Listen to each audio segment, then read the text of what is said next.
Hello everyone, welcome back to this channel. In this video, I'm going to show you how to view comments history on Instagram. Now let's get started.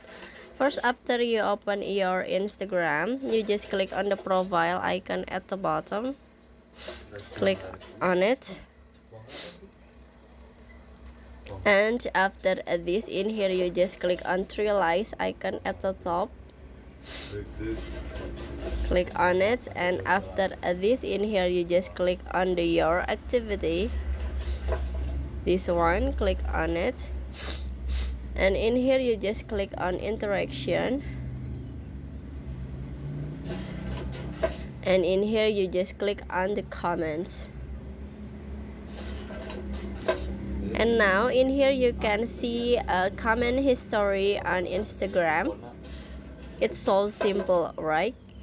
I hope you found this video to be helpful. If you enjoy with the content, please consider like, comment, and subscribe down below. Bye bye.